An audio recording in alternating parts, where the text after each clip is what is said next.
Hey guys, so it's Sunday, uh, day I usually spend the majority of it with my mom. Uh, that's a relationship that has struggled over the years, um, so much so that I cut off contact with her for 3 years.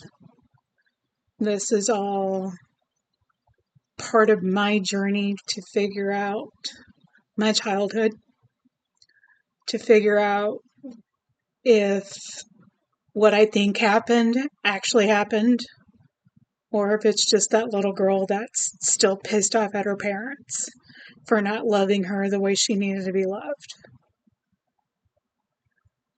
Starting the journey, I already knew some of the answers. Getting confirmation from some of her friends, from other family members, helped. Helped in some ways and made it worse in others. Shortly after I had my last pretty major car accident, I reached out to her. Um,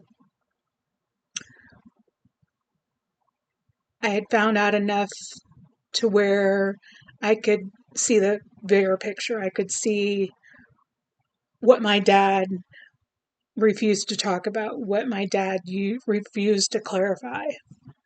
Finding out that all this time that I thought it was my mom that was the issue, figuring out that it was my dad the entire time. So, added on to the other trauma, the sexual abuse, the being molested at 4 years old, the mental and physical abuse from my brother. There's a few instances of sexual abuse as well. Um, the negligence from both my mom and my dad as a kid.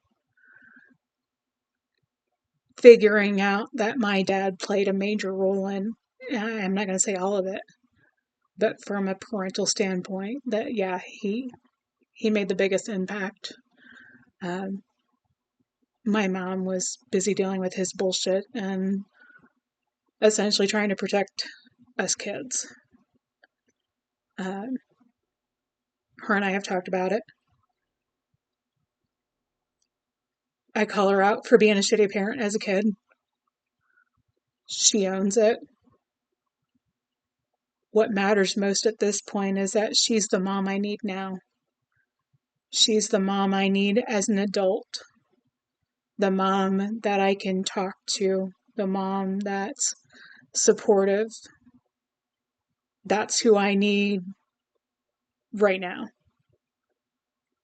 Um, Being able to talk to her about what happened recently, being able to tell her that throughout this process, I lost, I questioned. I wanted to say lost, but never lost it, but definitely questioned certain parts of myself that I never had to question before, namely my sexual identity.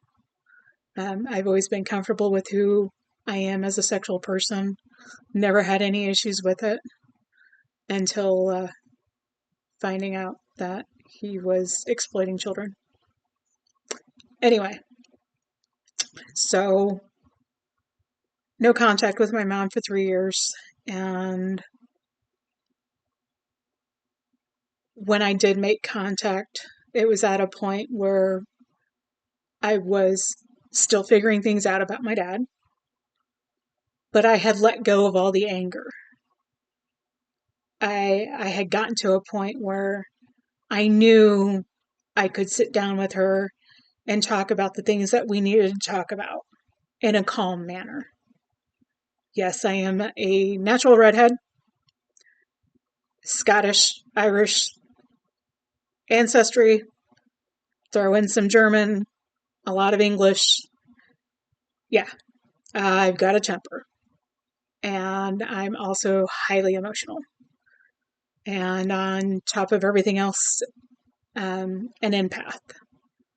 So as a kid, I was that kid that picked up on everybody's emotion in the house. not being able to distinguish which emotions were actually mine and that of whoever else was in a high emotional state. So, yeah, um, being a teenager was a whole lot of fun. But I got through it. I've had this talk with my mom. I've had this talk with other members of my true family. I know where I should be right now. I should be a drug addict. I should be an alcoholic. And I should have at least 10 kids by 12 different baby daddies. It's where I should be. I am none of those things.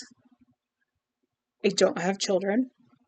I was dumb enough to get married once, and that was well over 20 years ago. A short-lived marriage, only lasted 4 months. I actually ran into him on a dating site 10 years ago or so, and he hasn't changed. So, lucked out on that with only being married for 4 months and not having any children with him, and being even luckier to still not have children.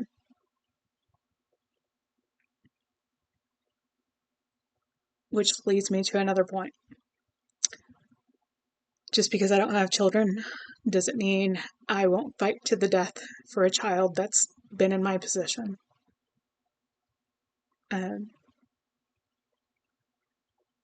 If there's a trial,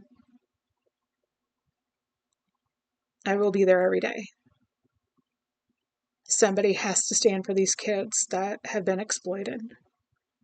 And I will gladly stand up for any child that's been through even a third of what I've been through, what my best friend has been through, what my mom has been through. I am very vocal about it. I am very passionate about standing up for kids that have been through absolute hell and back, and there's no reason for it.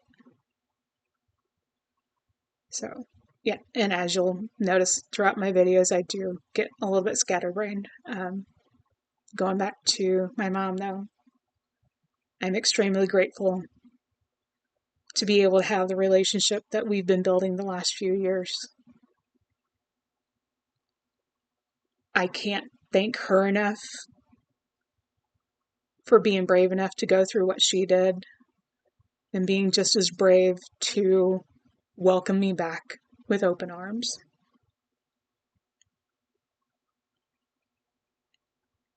I'm incredibly fortunate to have the women in my life that I have.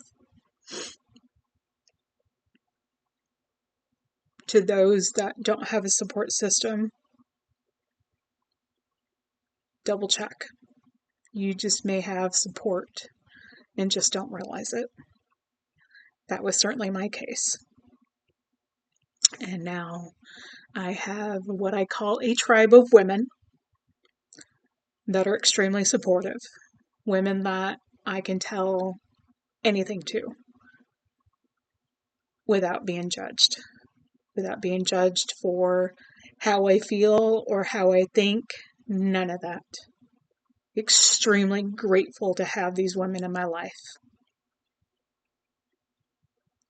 And I can't say this enough. If you need somebody to talk to, if you need support, reach out. There are resources available in your home areas. There are resources available online. And there's this channel. Again, if any of you need to talk, I'm not going to say I'm always available, but I will definitely read the comments. I definitely check the email address. I'm religious about that, and I want to help those that have been through what I've been through. I want to help those that are struggling as I'm struggling.